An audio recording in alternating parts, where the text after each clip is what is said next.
চায়নাতে কারো বাড়িতে খেতে গেলে এইভাবে নিয়ে খেতে হয়, স্পুন, ফোর্ক।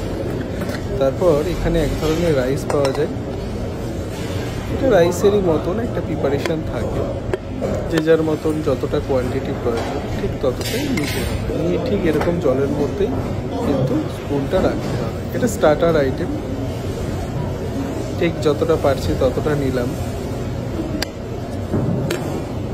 আমি মোটামুটি 3 বারের মতন নিয়েছি, ওটা একটু বেশি করে খাই।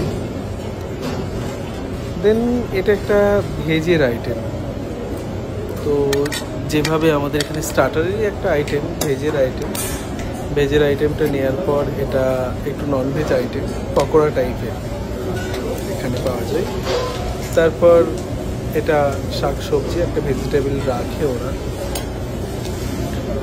তারপর এটা একটা সুন্দর রেসিপি, এটা বলো তো কি নাম হতে পারে? তারপর এটা এক ধরনের রেসিপি, এটা খুব টেস্টি ছিল, এটার নাম জানি না ঠিক, বাট এটা ঠিক অনেকগুলো সবজি সতে ফ্রাই করা, এটা খুব টেস্টি। তারপরে চলে আসছি আর একটা ভেজ আইটেম, ভালোই লাগে খেতে। তারপরে চলে আসছি স্যালাড,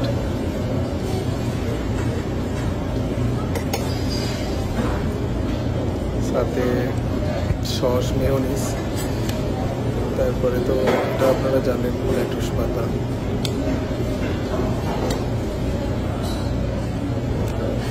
তারপরে একটা সুইটের একটা ছোট্ট বটল, বেশ ভালো। তারপরে তো এগুলো আর বলতে হবে না, এগুলো ননভেজ টাইপের। তো চাইনাতে না এই ধরনের খাবারগুলো খুব থাকে, কিন্তু খাবারগুলো নষ্ট করা যায় না। যে যতটা কোয়ান্টিটি খাবার নেবে ঠিক ততটা কোয়ান্টিটি খাবার কিন্তু খেতে হবে। বাকি আইটেমগুলো দেখুন, এটা হচ্ছে ক্লিয়ার, অবশ্যই ননভেজ, সাথে যে যতটা পারে হট ওয়াটার দিয়ে ওটাকে ঠিক স্পাইসি কি কতটা নেবে বুঝতেই পারছেন। এটা ম্যাগি ওর মধ্যে দিয়ে সাথে স্টক দেওয়ার পরে ম্যাগি মশলাটা দিয়ে জাস্ট কিছুক্ষণ সাথে একটা ডিমও দিয়ে দেওয়া হবে।